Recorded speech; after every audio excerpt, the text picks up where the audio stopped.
Oi, meu povo, meu nome é Lívia Marassi, eu sou apresentadora do Pod Marassi e por aqui vamos ter pessoas interessantes que vão te inspirar, te entreter, te fazer sorrir. Então fica ligado que tá começando o Pod Marassi.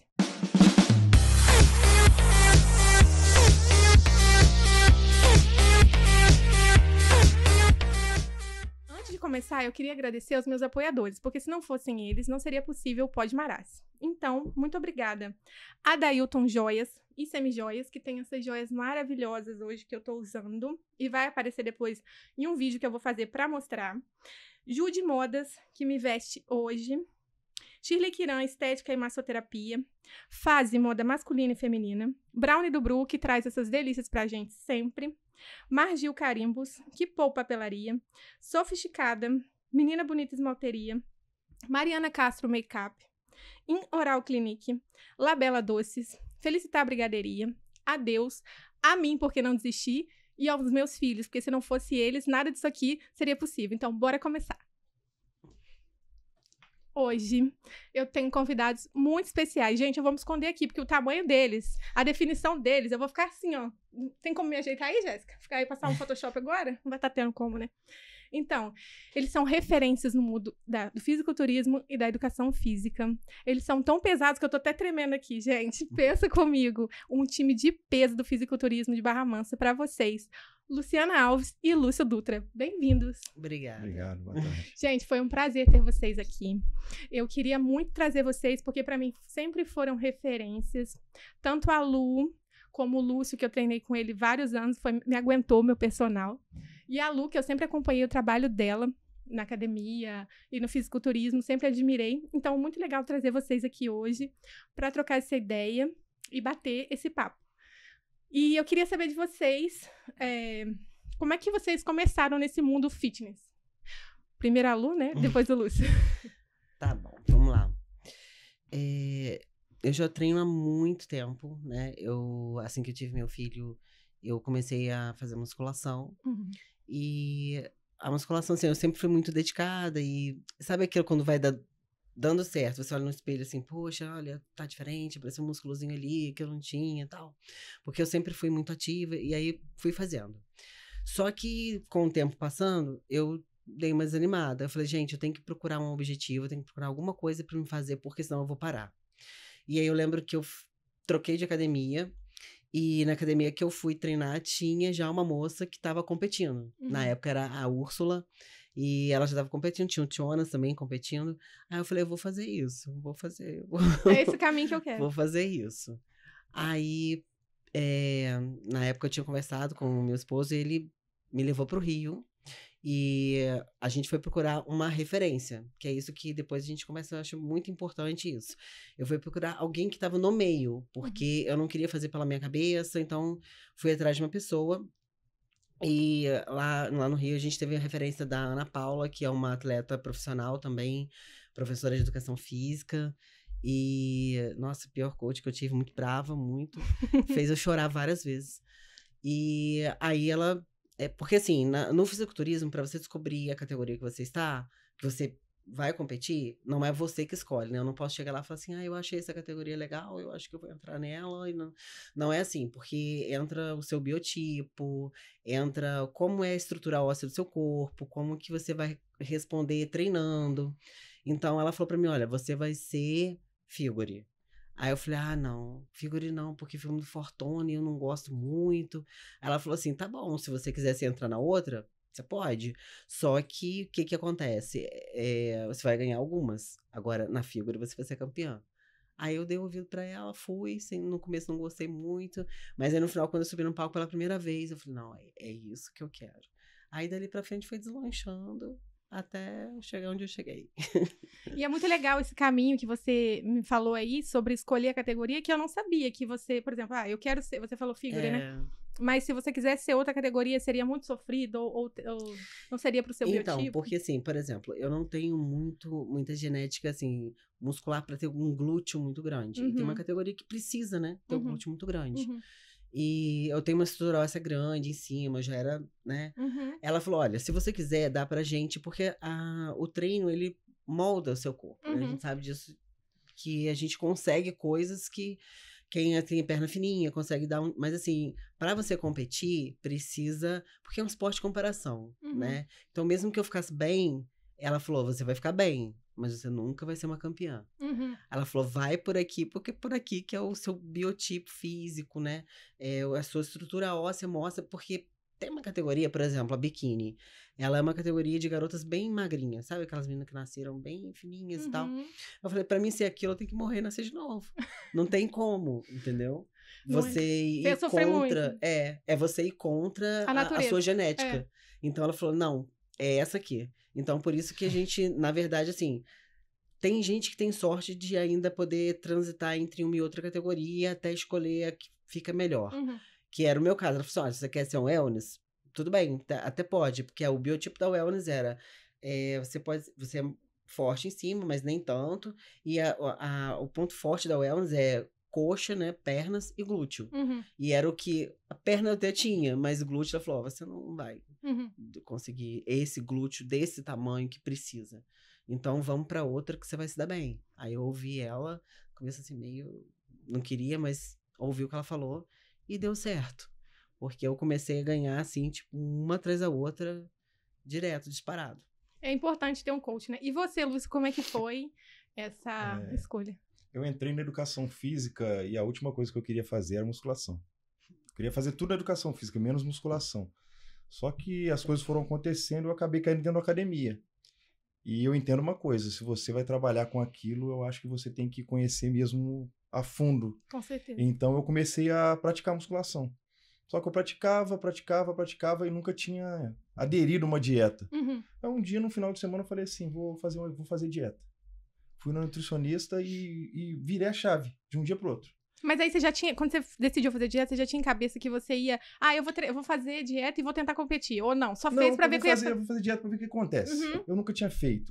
Poxa, profissional, treinava, atendia, mas nunca tinha feito a dieta. Eu fiz a dieta e meu corpo começou a mudar. Cara, com 50 dias eu falei, que é isso? É absurdo. Aí mudou muito. E as pessoas começaram a falar, cara, seu shape é legal, por que você não compete? Seu shape é legal, por que você não compete? Aí chegou uma hora e falei assim, cara, vou brincar, deixa eu ver o que é isso aí. Aí liguei pro Sampaio, na hora ele falou, vamos, porque já tava de olho, ele falou, vamos, e a gente começou, vamos escolher a categoria, vamos buscar qual vai ser a sua categoria.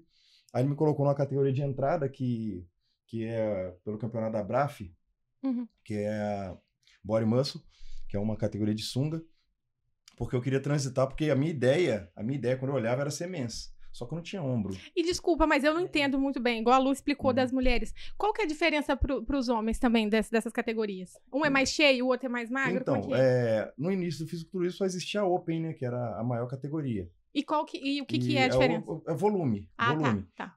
A Men's Physique, que é a categoria que eu subo, é uma categoria muito mais estética do que volumosa. Mas é o quê? Essa que você falou, essa Men's Physique, é mais o corpo trabalhado do que volume? Hoje eles têm muito volume também, mas se você colocar ele próximo de um Open, de um 212, que são as categorias maiores, de um Classics, você vai ver que eles são menores. Quando o cara fica muito grande, ele tem que trocar de categoria. Então, por incrível que pareça, no fisiculturismo, dependendo da categoria que você for, se você tiver grande demais, você perde. É o que a Lu falou, né? Você perde por muito também. Você perde por ser muito volumoso. Acima do que precisa. Entendi. Então, a Men's Physique, se você chegar num padrão de estar muito grande, você tem que trocar de categoria que você vai começar a perder. Então, você tem que manter a estética do seu corpo. É uma competição que anteriormente não cobrava muito perna. Hoje está começando a cobrar, então as bermudas estão ficando mais curtas e justas. E é o shape em V. A gente chama de shape em V. Que é a cintura escapular maior, mais ombro e mais dorsal. Então, quando eu queria entrar nessa categoria, como eu queria transitar da Body Muscle, que era a categoria de entrada ali, que é uma categoria que o cara vai começar a competir, ele entra naquela categoria, eu comecei a treinar mais ombro, treinar mais dorsal, até o ponto que eu consegui competir na Men's Physique. Foi onde eu me encontrei, e a categoria que hoje eu tô subindo. E o que inspirou vocês a seguir nessa carreira de fisiculturismo? A Lu, né?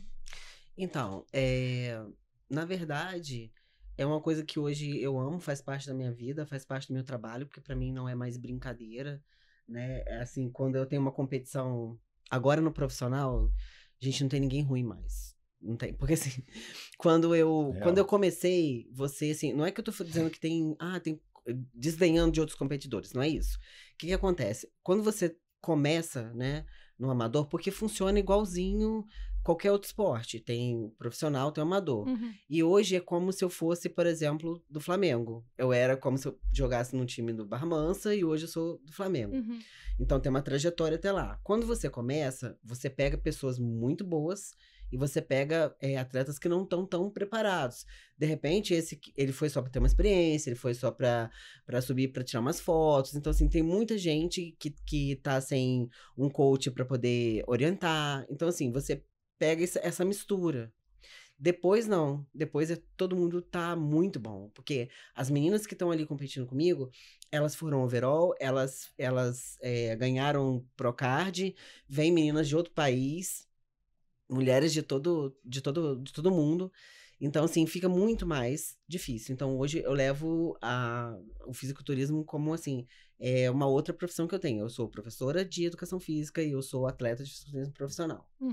Então, assim, o que me despertou, na verdade, quando eu entrei, foi aquela bobeira de eu preciso de uma coisa pra me segurar aqui na academia, porque senão eu vou parar de treinar. Já tinha treinado mais de 10 anos e eu ia lá, sentava no aparelho, fazia uma coisa, fazia outra, falei assim, ai, quero ir embora. Eu falei, não, eu preciso buscar um objetivo, porque quando a gente tem um objetivo, a gente consegue trabalhar pra chegar naquele objetivo. Sim. Era isso que eu queria, aquela motivação. Sim. Tipo, também assim, eu tenho um dia marcado pra fazer isso. O dia tá chegando. Ou daqui a um mês eu tenho que apresentar isso. E eu caí na mão, assim, parece que da pessoa certa, que a minha primeira coach, ela pegou no meu pé, assim, eu não sei como eu não morri, mas... E como que funciona, depois eu quero saber, depois que o Lúcio responder, eu quero saber como funciona esse trabalho de coaching, porque é muito interessante, né, eu não sabia que pra você competir, você precisava ter alguém pra ele te ajudando, pra mim era só treinar e tal, e não precisava de ajuda, mas tem que ter alguém, né? Tem. E como que você começou, né, Lúcio, como que você... falou assim, não, é isso que eu quero seguir. Quanto que você teve certeza que você falou assim, não, agora eu tô treinando, vou competir, eu quero mesmo competir? Então, quando eu fui a primeira vez, eu falei, eu vou uma vez só. Sério? Quero ver como é que é. É sempre assim. Eu vou uma vez só, quero ver como é que é. Então, você vai vendo como é que o seu corpo vai mudando, que as pessoas acham que fazer dieta normal, muda o corpo, é legal. Mas quando você vai competir, e você vê naquela semana de finalização, o que acontece com o seu corpo, é uma parada absurda. E aí você sobe e para mim, o prêmio para mim, lógico que a gente sempre busca aqui, o primeiro lugar, sempre busca o overall. Só que, cara, o prêmio é você conseguir chegar. Isso. Você construiu o seu físico, você chegou, é absurdo. Então, para mim, a trajetória, aquela trajetória de preparação, para mim, era mais importante. Surreal. Então, por que você gosta de competir, Lúcio? Porque se você olhar o histórico de competição, pode ver o da Lu, pode ver o meu, cada competição é um corpo. Cada competição é um corpo diferente. E aquilo ali você vai construindo, você vai pegando feedback e você, o ombro não tá bom, você melhora o ombro. O seu dorsal não tá bom, você melhora. Seu glúteo não tá legal. E vai indo. E cada vez que você vai competindo, vai ficando muito superior o seu corpo e você vai querendo mais. Então a gente não quer parar. Simples. Vira um vício, então. Aí você vai querendo você mesmo testar os seus próprios limites. Isso, você vai superar o seu físico. E aí você vai superando o seu físico, você chega na competição, você superou tanto que você supera dos outros também. Aí você vê que você conseguiu aquilo pra você, além de ser uma realização, né? Que você fala, poxa, eu passei dos meus limites, né? Porque é um desafio. É uma realização pessoal. Exatamente. Grande. Eu acho que tem tudo isso de realização pessoal mesmo. Nem que você... Às vezes o prêmio é só simbólico. Só a trajetória já valeu, né? A gente ouve muito, assim, tipo, aí você chega com o troféu, olha, eu ganhei, não sei o quê. Ou então, eu participei. Aí a pessoa fala assim, mas você ganhou o quê? Aí você fala... O troféu. O troféu. Ou então, tipo assim, eu falei, eu sempre falo pra quem tá começando, eu falei assim, fica tranquila, se você não ganhar, no ruim, você ganhou um shape muito melhor. Poxa, muito superior. No ruim, você vai ganhar um shape foda. Na pior das hipóteses, o seu shape tá violento, melhor que todo mundo da academia. Sim.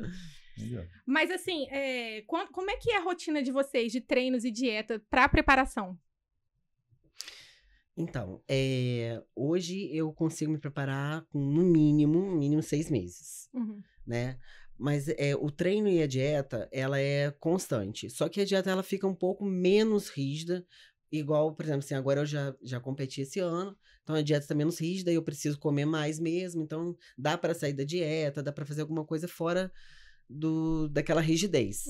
Quando eu entro 6 meses que eu tô com a competição marcada, então, assim, acabou. Não tem esse negócio de do lixo, sexta-feira é lixo, acaba. Caramba, isso tudo de tempo? 6 meses? 6 meses. Nossa, então, isso é tipo assim, eu só entro com 6 meses no mínimo. Tipo assim, porque o que eu gostaria de me preparar em 8. Então, assim, mas a gente vê, não é nada assim de se assustar. Porque que acontece? Se a gente vê na Olimpíadas, um atleta, ele demora 4 anos para chegar ali. Então, são 4 anos de preparação, 4 anos de sacrifício, 4 anos de... E alguns podem comer, tenho certeza que muitos têm uma dieta muito rígida também, né? Que a gente vê ginástica, essas coisas, óbvio que deve ter. Então, mas assim, nem tudo é tão ruim, porque a comida é uma comida... assim, arroz, carne, salada, legume, é o que todo mundo come, só que a gente come pesado, porque a gente come exatamente o que eu preciso para ficar maior. O que ficar maior? Por exemplo, eu tenho que ter mais energia para me treinar mais pesado, para me conseguir mais músculo. Então, a gente começa com esse tipo de dieta. Então, até o meio da preparação, mais ou menos. Quando chega no meio, aí o coach ele vai ajustando o que você vai comendo, vai diminuindo, coloca mais alguma coisa, tira uma, coloca outra.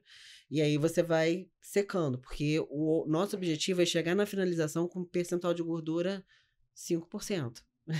Por que tem que ser baixo o percentual de gordura? Para aparecer mais os músculos? Isso, para aparecer mais os músculos. Isso em todas as categorias? Em todas. Em todas. Tem umas que são mais hard. Porque vocês falaram aqui que tinha uma que era mais volumosa. Então eu pensei que nesse caso talvez tivesse que ser um pouco a dieta um pouco mais esse volume, calórica. No caso, seria mais massa muscular. Sim. Né? Não de gordura. Não. O trabalho e a preparação deles, o período de off, que a gente chama de off, aquele período em que a gente come mais, o período de off deles talvez seja mais extenso. Eles fiquem mais tempo em off para eles construir mais volume.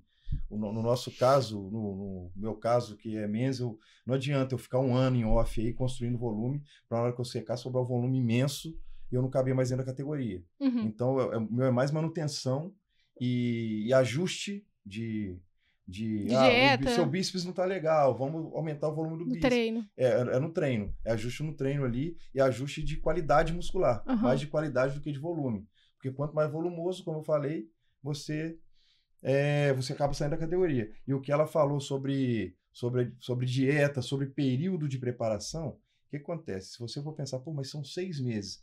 Cara, se você está comendo fora da sua dieta nesse período, o cara que vai competir com você, ele não está comendo. O cara vai competir com você e está se preparando. Ele está na vantagem já. Entendeu? Então, você tem que fazer o máximo que você pode fazer. E quanto menos você errar, melhor preparado você vai chegar. Porque quando chega no palco, a competição é com você mesmo, ok. Você chegou no shape que você queria ali, beleza. Mas quando você está buscando, no caso dela que é pro, quando você está buscando um profissional, quando você está buscando título, você precisa de chegar no seu melhor. E não adianta você ficar errando e achando que vai chegar lá, vai ser tranquilo. Não adianta só chegar. Nesse caso, você tem que chegar e chegar com qualidade. Muita qualidade. Existe uma estratégia agora, né? Porque assim, quando a gente começa e você percebe que você tem potencial para aquilo, aí você começa a entrar na estratégia. Tipo assim, eu vou querer saber sempre o que o árbitro tá pedindo. A gente sempre tem uma referência, porque a nossa referência, no caso, na minha federação, né, que é a NPC, Pro League, a nossa referência é quem tá no Olímpia profissional. Então, a gente olha quem tá no Olímpia profissional, a referência é aquilo ali. Então, a gente vai...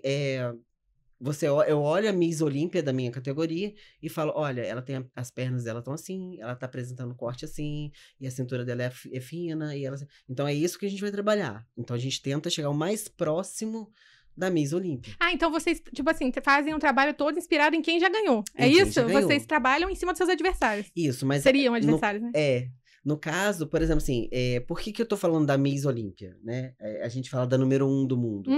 Porque, assim, numa competição, ganha quem está melhor no dia, né? Porque a gente não tem todos os atletas ali no palco. Eu posso não ser a melhor, mas se no dia eu sou a melhor do palco, eu vou ganhar. Então, assim, para outros atletas, não se inspirem em quem ganhou naquele dia. Se inspirem no melhor, no top 1, número 1 do mundo. Aquele ali é a sua referência. É a referência. Tanto pro masculino quanto pro feminino, Quanto, Lúcio? isso, exatamente. É a mesma coisa. É o que ela falou. Ganha o melhor do dia. Às vezes o cara que ganha de você direto, ele não tá naquele dia, você é top 2 a vida inteira. Ele não tá no dia, você ganha top 1. Então, vai muito também da qualidade que tá a pessoa naquele dia. Ah, você chegou bem, chegou ali. É naquela competição. Sim. Porque, assim, eu já vi, às vezes, até coaches que começam a entrar para esse mundo de treinar um atleta, né? Então, ele fica muito preocupado com quem tá ganhando. Tipo assim, quem ganhou no Rio? Quem ganhou em São Paulo? Quem ganhou... Aí, eu tenho um amigo, eu falei assim, olha, não olha quem ganhou nessas competições, você tem que olhar para quem tá no número 1 mundial. Uhum. Aí eu falei assim, nossa, mas tá tão longe, mas é exatamente isso. É lá onde a gente quer chegar. E esse, por exemplo, é como se fosse o foco de vocês, né? Por exemplo, ele no masculino e você no feminino. Você pega e mira naquilo ali e fala, eu vou ser isso, eu olho para aquilo e é isso que eu quero ser, é isso, é mais ou menos isso. Mais ou menos isso. E, Lúcia, eu queria saber de você e depois de você, Lu, qual que é o trabalho que o coach desempenha nessa caminhada? Como que o coach funciona, se vocês conseguiriam sozinhos, se existe pessoas que fazem sozinhos? Eu queria saber um pouco disso. Tem um pessoal que faz sozinho. Mas outro dia uma menina me mandou mensagem e falou assim, mas se eu fizer sozinho, se eu não usar isso, não usar aquilo, eu posso competir? Pode. Você só não vai ganhar de ninguém. Entendeu? Então o coach é o cara que vai puxar sua orelha, o cara que ele vai olhar para você e ver seus pontos fracos, o cara que geralmente é o cara que direciona para qual categoria você vai, e às vezes ele escolhe qual campeonato você vai. Entendeu? E ele vai te acompanhar ao longo ali. Tem alguns coaches que eles são professores. Aí você vai ter que ter um nutricionista junto a ele para te direcionar. Tem um coach que ele é nutricionista. Então, ele vai ter que ter um professor para te acompanhar. Mas a ideia do coach é isso, é te direcionar, é te dar direção para como você vai, para onde você vai. Agora você tem que entrar em tal fase, agora você vai sair de tal fase. Entendeu? Ele vai estar no dia ali da competição. Ele vai te ajudar no aquecimento, ele vai te ajudar, às vezes, pintando, é o cara que tá próximo de você ali pra botar você no lugar.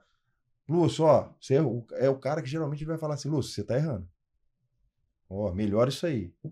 E assim, como é que ele faz essa avaliação? Por exemplo, a Lu falou que são 6 meses, né, Lu? Isso. E aí, durante esses 6 meses, de quanto em quanto tempo vocês fazem uma avaliação com o coach? Ou ele vai avaliando durante, por exemplo, primeiro mês, tá legal isso, tem que melhorar isso. É mais ou menos isso? Então, nas 2 vezes que eu já tive 3 coaches. Em todas as vezes foi online, né? Eu nunca tive alguém perto, assim, na mesma cidade que eu.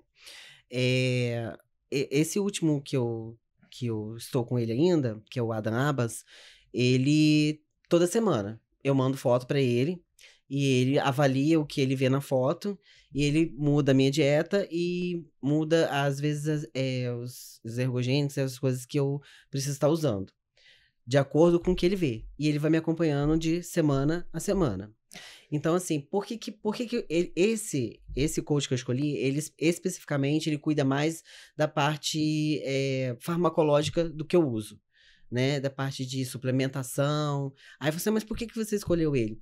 Porque na minha carreira, que já são 7 ou 8 anos competindo, e mais o tempo que eu treinei, se eu já consigo identificar meus pontos fracos.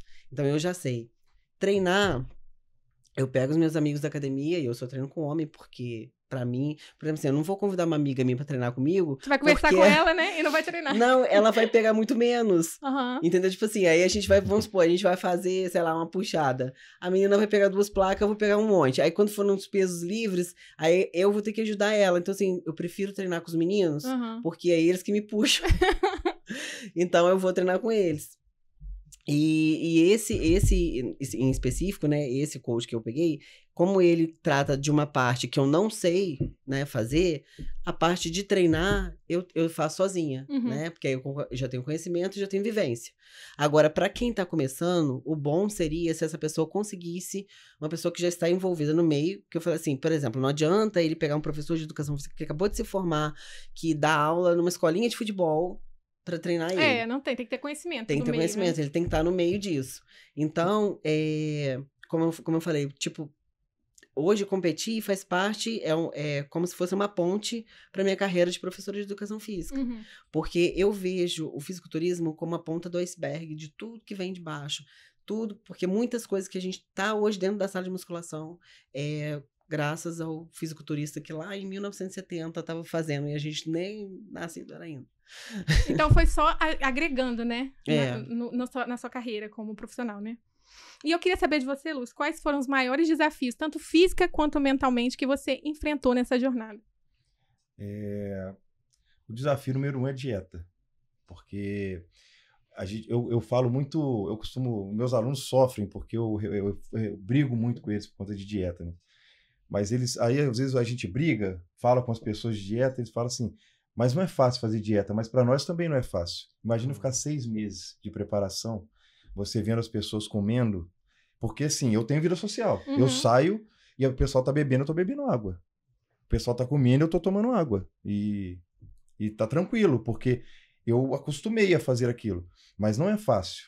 Então, o desafio principal, acho que é a dieta. O treino, como a gente é profissional, é mais fácil.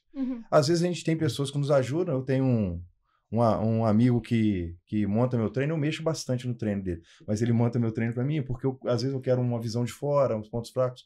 É o Rodrigo Ribeiro, ele é do Rio, ele vai, entrega meu treino. O treino a gente consegue tirar tranquilo, porque a gente já trabalha, tem a vivência e tal.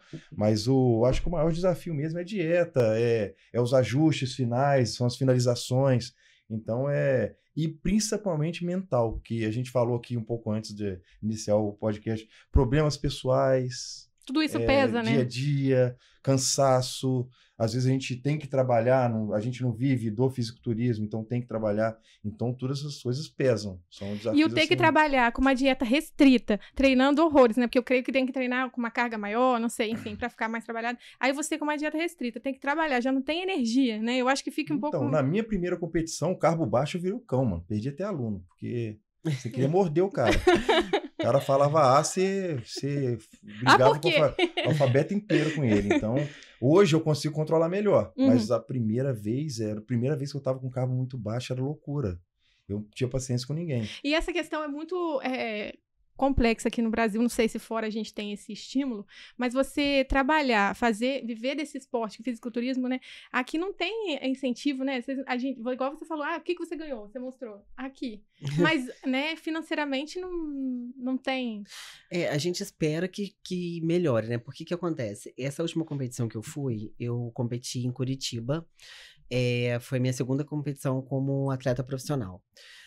Quando eu fui para Curitiba, eu fiquei sabendo que a Netflix ia fazer um documentário, alguma coisa, sobre o fisiculturismo no Brasil, que a gente é o segundo maior país, né, em quantidade de atletas de fisiculturismo.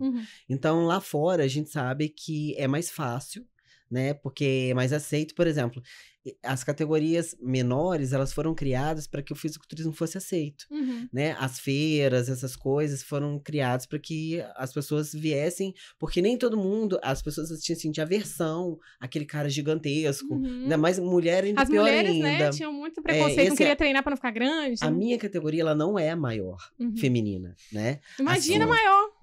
Acima de mim ainda tem a Woman's Physique e a Bodybuilder feminina, né? Elas ficam, assim, gigantescas. Maior que o Lúcio. Maior que eu. Sério? Isso. A Bodybuilder Gente, mas isso aí sozinha, sem... Isso que eu queria saber também. Pra você fazer esse treino, tem que ter muito acompanhamento hormonal, não é isso? Que o povo, Precisa. Eu não vou falar, eu vou falar como a população conhece, todo mundo fala que é anabolizante, né?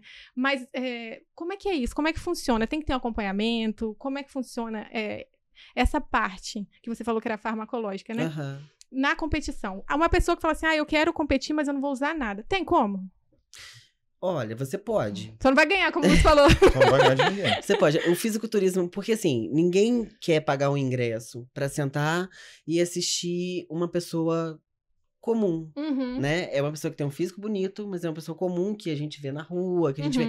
Então as pessoas querem ver alguma coisa assim, nossa, olha, muito seco, muito forte, cheio de cortes, dá pra ver tudo. Você quer ver uma coisa impressionante, né? E pra você chegar nesse nível, né, levar o seu físico a esse nível, é praticamente impossível.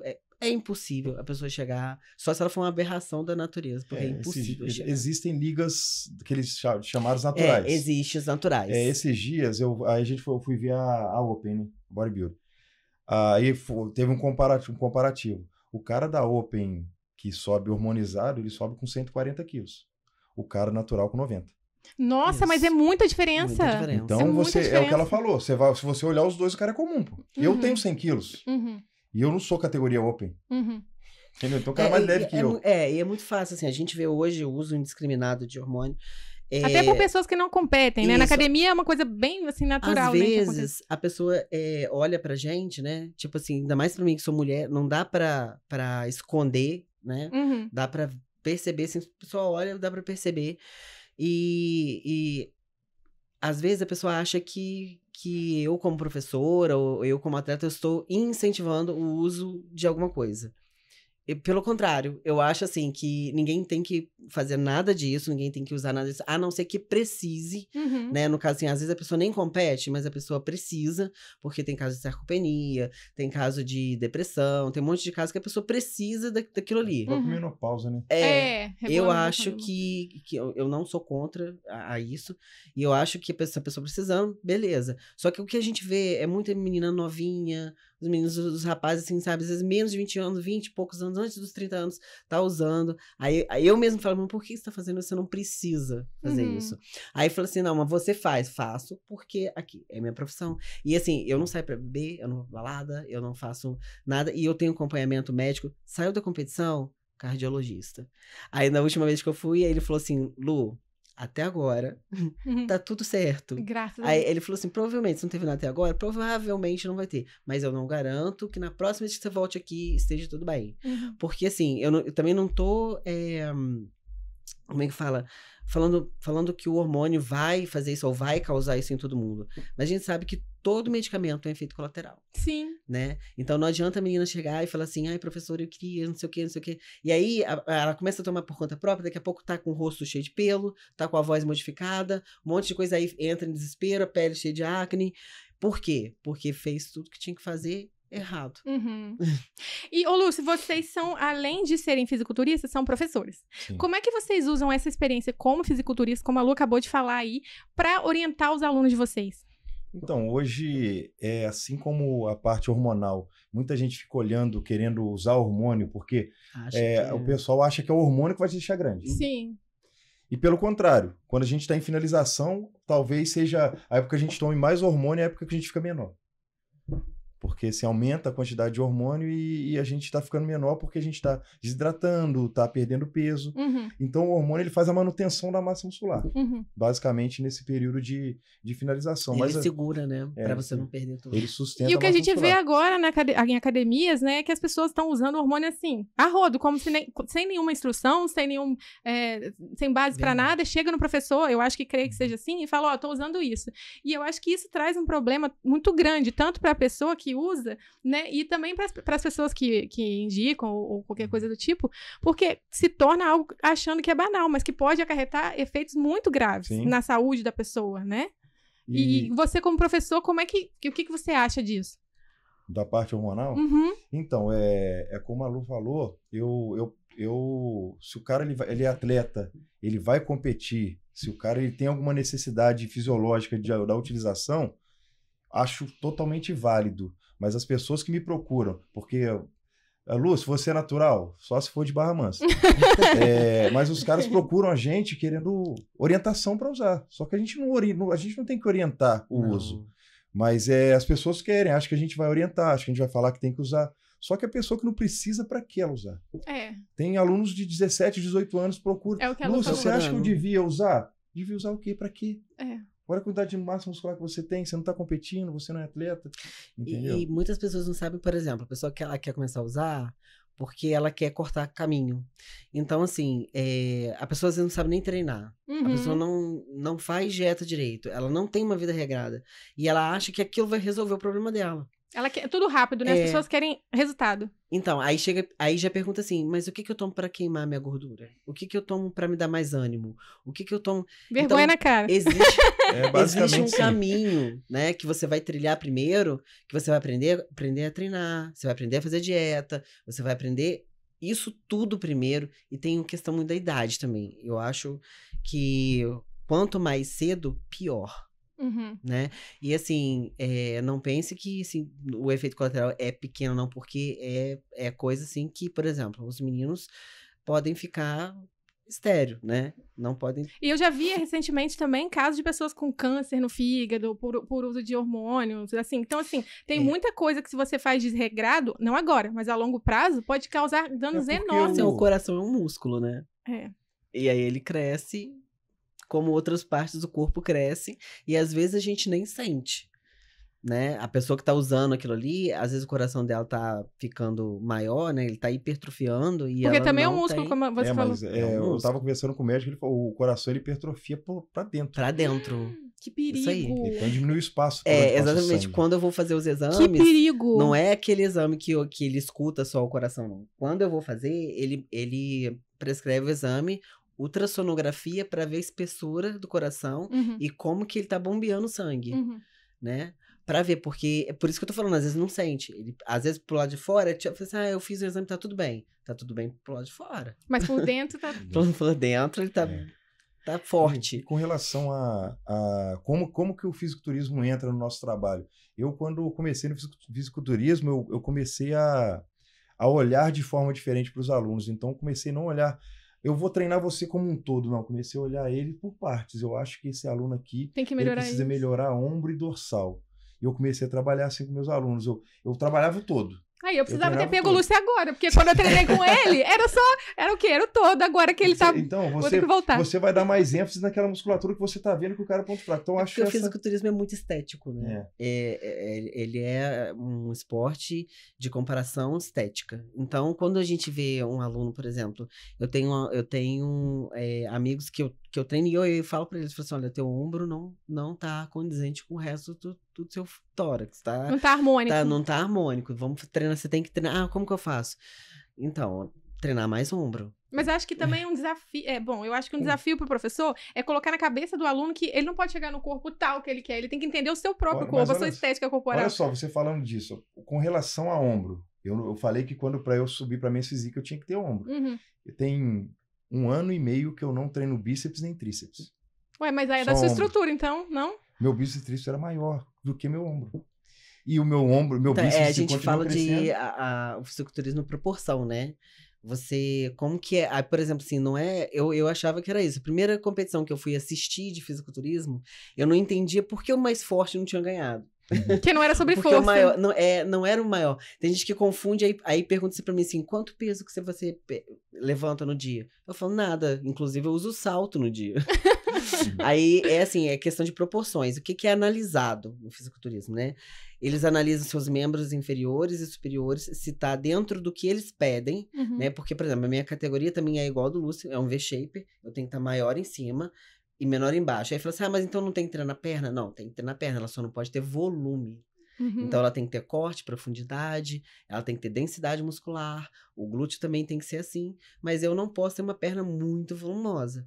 Então, assim, isso eu tô falando da minha. Cada categoria tem os seus critérios. Então, como a gente consegue analisar mais por esse lado estético, a gente olha pro aluno de um outro jeito. Sim. Você olha porque, assim, às vezes um modo que você fica parado durante muito tempo, onde você põe mais força no seu músculo quando você anda, o jeito que você se senta, o jeito que você se comporta, o seu físico, ele vai moldando e os músculos vão ficando fortes e forma aquele físico. Então, a gente quer consertar para ele ficar mais harmônico, mais bonito. Então, a gente olha para o grupo muscular que está em déficit e trabalha justamente ali. Por isso que ele não trabalhou bíceps. Porque foi direcionado, né? O trabalho. Foi direcionado, trabalho direcionado. E a gente acaba tendo essa vantagem porque a gente consegue deixar nossos alunos mais estéticos do que alguns profissionais que não trabalham com essa ideia. Sim, porque vocês têm o conhecimento global, né? Às vezes o problema é você falar pro cara assim, cara, para de malhar bíceps. Que aluno, ele não quer parar, mano. O aluno, ele convencer o aluno que aquilo é o melhor caminho. Ele gosta de fazer bíceps. Você fala, cara, você tem que ficar um tempo... E ele não entende que o bíceps vai trabalhar passivamente e vai crescer junto, não com a mesma proporção que cresceria. Mas ele vai achar que o professor... Não, o professor tá de moleza comigo. Só vamos falar de tamanho de circunferência. Eu comecei a treinar para competir e parei de treinar bíceps. Eu tinha lá 40 de bíceps ali, de circunferência. E quando na minha última competição eu fui medir, eu tinha 45, mas, poxa, eu não treino bíceps. Então, eu queria saber de vocês, quais são os principais erros que vocês veem as pessoas cometendo na academia? Então, eu acho que é aquela pessoa que assiste vídeo da internet, ou treino da amiga, ou chega na academia. Tipo, a timidez extrema também atrapalha muito, porque a gente tá lá pra ajudar. Entendeu? Então, assim, às vezes a pessoa ou ela quer fazer sozinha, ou ela tem aquela vergonha de perguntar. E aí acaba procurando outros meios de se informar, e isso atrapalha muito tanto o aluno quanto a gente que tá lá para ajudar. Preocupação com o que vai tomar. Uhum. O cara matriculou hoje na academia, ele já quer tomar alguma coisa porque ele acha que para crescer tem que tomar alguma coisa. Uhum.